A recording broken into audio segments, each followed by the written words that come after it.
참빛 한인교회 주일 예배 함께 하시는 모든 분들 우리 주 예수 그리스도의 이름으로 환영하며 축복합니다.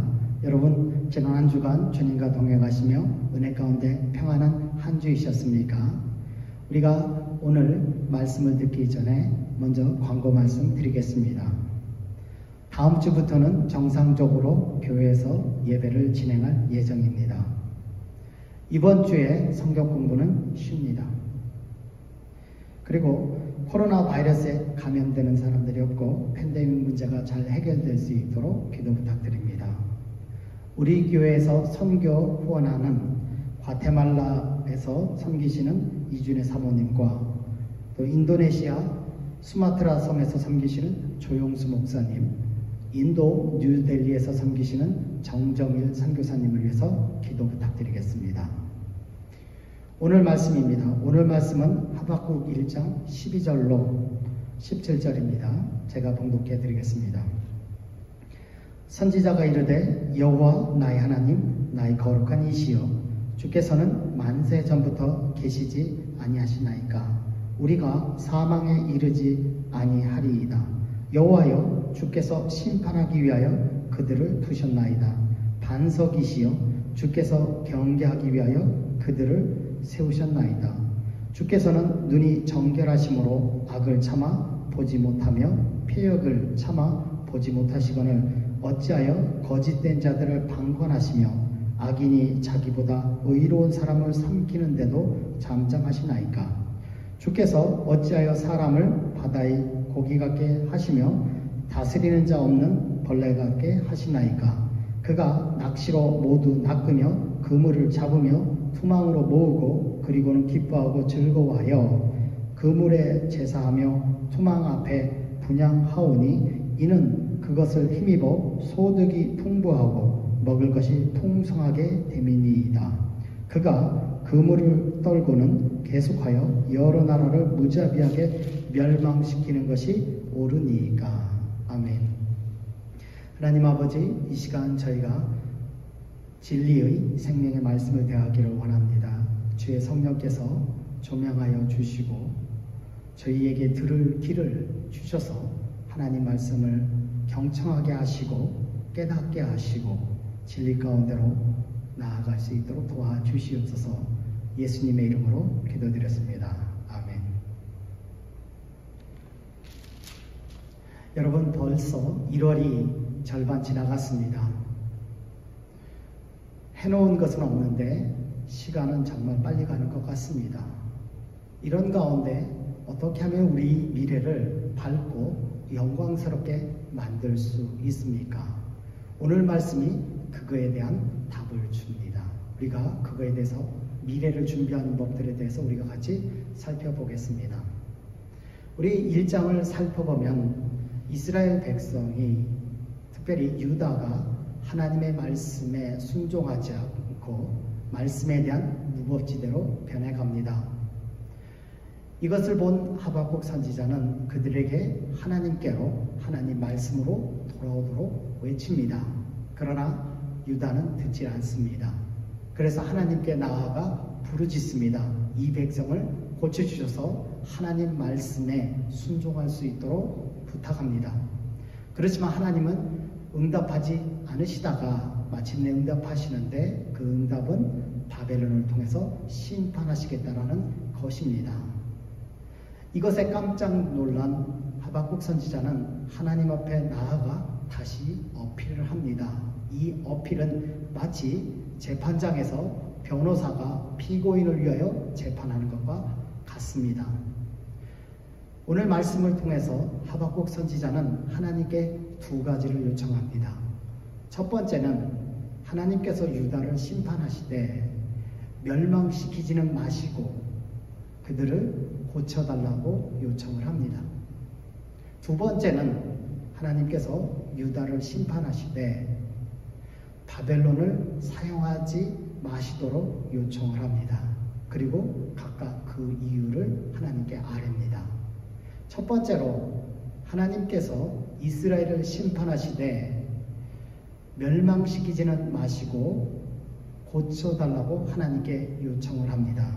우리가 같이 12절 말씀을 보겠습니다. 선지자가 이르되 여호와 나의 하나님 나의 거룩한 이시여 주께서는 만세 전부터 계시지 아니하시나이까 우리가 사망에 이르지 아니하리이다.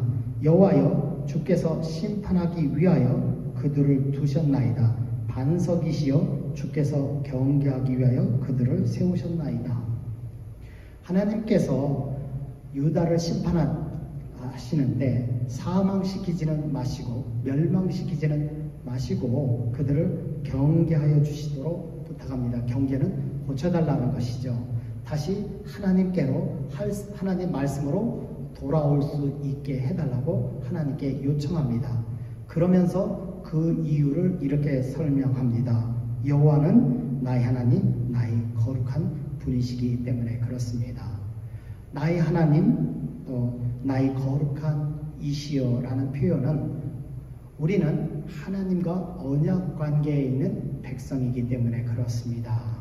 하나님께서 이스라엘 백성과 언약을 맺을 때 나는 너희의 하나님이 되고 너희는 내 백성이 되리라. 이렇게 말씀하셨습니다.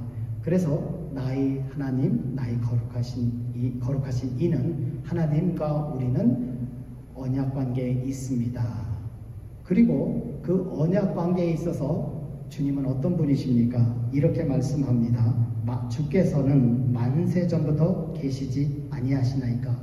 주님은 영원 전부터 존재하셔서 지금까지 계십니다. 라고 이렇게 말씀드립니다. 이것이 어떤 의미일까요? 세상에는 또 세상의 역사에는 수많은 나라들이 일어났다가 사라집니다. 그러나 우리 주님은 사라지지 않고 계속해서 계십니다. 변하지 않으시다라는 것이죠. 하나님은 변하시지 않으시는 분이신데 어떤 면에서 변하지 않습니까? 언약에 있어서 결코 변하지 않는 분이시라는 것입니다. 하나님은 이스라엘과 언약을 맺으셨을 때는 그들을 계속해서 지켜주시겠다고 약속하셨습니다. 하나님은 이 약속을 하셨고 이 약속에 대해서 지키시는 분이시기 때문에 우리를 멸망시키지 말고 고쳐달라고 당당하게 하나님 앞에 요청하고 있는 것입니다. 두 번째 하박국 선지자의 요청은 유다를 심판하시는데 바벨론을 통하지 않도록, 바벨론을 사용하지 않도록 하나님께 요청합니다. 그리고 그 이유 7가지를 듭니다.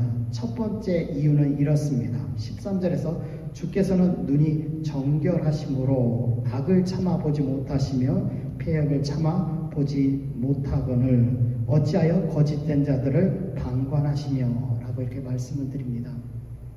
하나님께서 바벨론을 사용하지 말으셔야 되는 이유는 하나님의 정결한 성품 때문입니다. 정결하다라는 것은 무엇입니까? 영어로 말하면 pure, 순수한 것입니다. 순수는 다른 것과 믹스될 수 없습니다. 하나님은 특별히 죄와 양립할 수 없습니다. 하나님에게 있어서 그 죄는 어떤 것입니까? 눈이 정결하다고 했는데 마치 정결하지 못한 것, 죄는 하나님 눈에 들어간 이물질과 같은 것입니다. 여러분, 이 눈에 이물질이 들어가면 어떻습니까? 아프죠? 반드시 빼야 되죠. 그거와 마찬가지라는 것입니다. 그런데 이 바벨론은 어떤 존재입니까? 악을 많이 행하는 존재입니다. 그래서 그들을 내버려 둔다라는 것은 하나님의 정결한 성품과 맞지 않는다라는 것입니다. 그렇기 때문에 이 바벨론을 사용하지 말아야 된다고 말씀하고 있습니다. 두 번째, 바벨론을 사용하지 말아야 되는 이유는 하나님께서 그들을 사용하시면 불공정하기 때문에 그렇다라는 것입니다. 유다도 죄를 범했습니다. 그렇지만 바벨론은 더 큰 죄를 범했습니다. 그런데 유다는 하나님께서 심판하시며 바벨론을 심판하지 않으신다라는 것은 이것은 하나님의 그 성품인 그 공정과 맞지 않다라는 것입니다. 세 번째, 하나님께서 바벨론을 사용하지 말으셔야 되는 이유는 하나님께서 만약 바벨론을 세상의 질서가 무너지기 때문이라고 말씀합니다. 우리 13절에서 보시면 악인이, 여기서 말하는 악인은 바벨론을 말합니다. 바벨론이 자기보다 의로운 유다를 삼키는데도 잠잠하시나이까. 만약에 악한 자들이 의로운 자들을 삼키면은 세상은 어떻게 되겠습니까? 세상은 모든 사람들이 아마 어떻게 해서든지 악을 사용하더라도 강해지려 할 것입니다. 그렇다면 세상의 질서는 파괴될 것입니다. 라고 이렇게 말씀합니다. 네 번째로 하나님께서 바벨론을 사용하지 말으셔야 되는 이유는 그들이 하나님을 모독했기 때문이라고 말씀합니다. 우리가 14절을 보겠습니다. 주께서 어찌하여 사람을 바다의 고기 같게 하시며 다스리는 자가 없는 벌레 같게 하시나이까. 그들은, 바벨론 사람들은 열국의 사람들을 마치 바다의 고기나 또 이 벌레같이 여긴다고 했습니다. 그런데 이 사람들이 누구입니까? 하나님께서 하나님의 형상을 따라 지음받은 고귀한 존재들이 아닙니까? 하나님이 고귀하게 만드신 자들을 그들은 경멸스러운 벌레같이 취급합니다. 하나님을 모독하는 것입니다. 그렇기 때문에 그들을 사용하지 말아야 된다고 말씀하고 있습니다. 그 다음에 다섯 번째로, 만약에 하나님께서 유다를 심판하시는데 바벨론을 사용하신다면 그것은 하나님의 주권을 버리는 것과 마찬가지입니다. 라고 이렇게 말씀을 드립니다.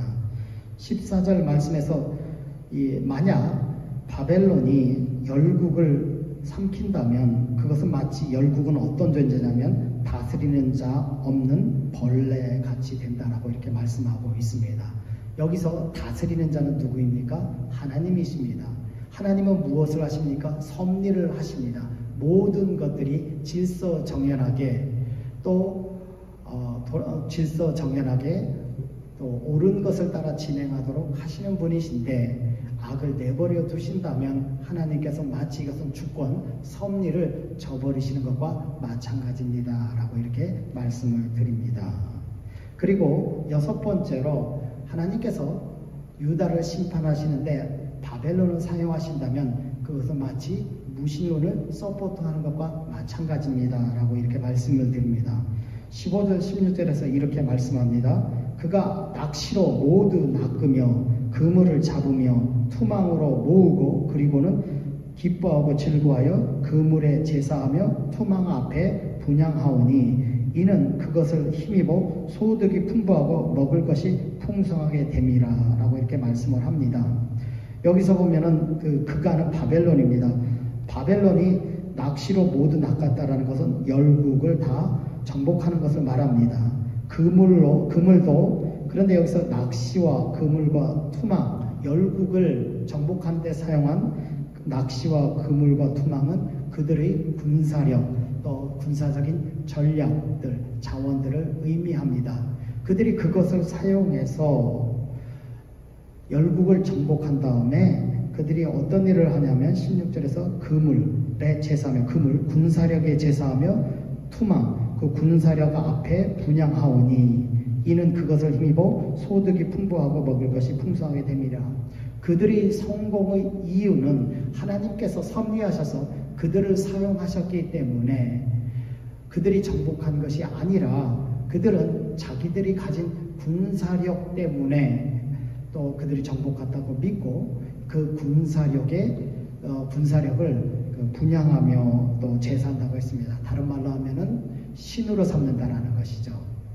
하나님 외에 하나님을 신뢰하지 않고 자기가 가진 것을 신뢰하는 사람들은 어떤 사람들입니까? 무신론자들입니다. 하나님께서 바벨론을 사용하신다면 이것은 마치 하나님께서 무신론을 서포트하는 것과 마찬가지입니다. 그렇기 때문에 이 바벨론을 사용하시면 안 됩니다. 라고 이렇게 말씀드립니다. 마지막으로 그가 그물을 떨고는 계속하여 여러 나라를 무자비하게 멸망시키는 것이 옳으니까 하나님께서 유다를 심판하시는데 바벨론을 사용하지 말으셔야 되는 이유는 세상이 황폐게 되기 때문에 그렇습니다. 바벨론은 세상을 파괴하는 자들입니다. 16절에서 그가는 바벨론이 그물을 떨고는, 그물을 떤다라는 것은 어떤 것입니까? 고기를 다 잡은 다음에 또 잡으려고 그물을 터는 것과 마찬가지입니다. 그들의 탐욕은 끝이 없습니다. 한 나라, 두 나라, 세 나라로 정복해서는 성에 차지 않습니다. 그래서 그들은 계속해서 여러 다른 나라들을 정복하는데, 정복으로 그치는 것이 아니라 무자비하게 멸망시킨다, 죽인다고, 살육시킨다고 이렇게 표현하고 있습니다. 그들은 세상을 정복할 뿐만 아니라 완전히 세상을 파괴하는 자들입니다. 하나님이 만드신 세상을 파괴하는 자들입니다. 그렇기 때문에 그들을 사용해서는 안 됩니다 라고 하나님께 말씀을 드립니다. 2장에서는 하나님께서 이에 대해서 답을 하십니다. 내가 바벨론을 심판하겠다 라고 이렇게 말씀을 합니다. 그리고 그 심판의 시간은 정해져 있고 정한 시간이 되면 반드시 심판하겠다고 이렇게 말씀하십니다. 그리고 심판의 끝에서 그들의 모습은 어떠한지 16절에서 이렇게 보여주고 있습니다. 내게 영광이 아니요 수치가 가득한즉 너도 마시고 너희 할례받지 아니한 것을 드러내라. 여호와의 오른손의 잔이 내게로 돌아올 것이라. 더러운 욕이 내 영광을 가리리라. 하나님께서 바벨론을 심판하셨을 적에 그들의 끝은 수치와 욕됨입니다. 그들의 영광은 온데간데 없고 그들은 욕됨으로 수치로 끝난다고 이렇게 말씀하고 있습니다. 이 말씀에서 보여주는 것이 있습니다. 미래를 결정하는 것은 하나님께 행한 것, 그것이 결정한다는 사실입니다. 바벨론은 강한 군사력과 또 세계를 정복했습니다. 그렇지만 그것이 그들의 미래를 결정한 것이 아니라 하나님 앞에서 범죄한 것이 그들의 미래를 결정한 것입니다. 그렇기 때문에 우리는 하나님을 향해서 나아가야 합니다. 하나님께서 기뻐하시는 것, 원하시는 것을 해야 됩니다. 그것이 우리 미래를 욕되지 않고 영광스럽게 만드는 것입니다. 그러면 하나님이 기뻐하시는 것이 무엇입니까? 하나님이 원하시는 것이 무엇입니까? 오늘 말씀에서 하박국 선지자는 하나님 앞에 나아갈 적에 하나님의 성품을 먼저 언급합니다. 하나님을 어떻게 언급합니까? 하나님은 만세전부터 계시지 아니하시나이까? 하나님은 영원하신 분이십니다. 하나님은 변하지 않으시는 분이십니다. 그 하나님이 특별히 무엇에 변하지 않으실까요? 하나님은 언약에 변하지 않으시는 분이십니다. 라고 이렇게 말씀을 드리면서 나아가고 있고, 또 하나는 주께서는 눈이 정결하신 분, 주님은 정결하신 분이십니다. 하나님의 성품을 주장하며 나아가고 있습니다. 하나님의 성품을 따라서 성품에 맞추어서 그것을 찾고 그것을 적용하고 또 그 원리를 따라 살면은 우리 미래는 하나님께서 영광스럽게 해주신다라는 것입니다. 그래서 우리는 미래를 영광스럽게 하기 위해서는 하나님의 성품을 잘 알고 그 성품에 맞추어 우리 삶을 살아가는 것입니다. 어떻게 그분을 알 수 있습니까? 하나님 말씀으로 가시기 바랍니다. 하나님은 말씀 속에서 그분이 어떤 분이신지 보여주십니다. 그분의 성품에 맞게 사십시오. 그러면 미래가 욕되지 않고 영광스러울 수 있습니다. 우리 같이 기도하겠습니다. 하나님 아버지 감사합니다. 오늘 말씀을 통해서 우리가 어떻게 미래를 준비해 가야 되는지 보여주셨습니다. 우리가 하나님을 잘 알 수 있도록 도와주시옵소서. 하나님을 알고 하나님의 성품에 맞게 살아갈 수 있도록 도와주시기를 원합니다. 그러기 위해서 우리가 부지런히 하나님 말씀 속으로 가게 하시고 말씀 속에서 보여주신 하나님의 성품을 본받으며 그 성품을 따라 삶을 계획하며 진행하며 나아갈 수 있도록 도와주시기를 원합니다. 지금은 우리 주 예수 그리스도의 은혜와 하나님의 무궁하신 사랑하심과 성령님의 감화 교통하심이 하나님의 성품을 알고 그 성품에 맞춰 계획하며 진행하며 미래를 준비하기를 원하는 이 자리에 모인 각 사람 머리 위에 지금부터 영원토록 함께 하시기를 예수님의 이름으로 간절히 축원하옵나이다.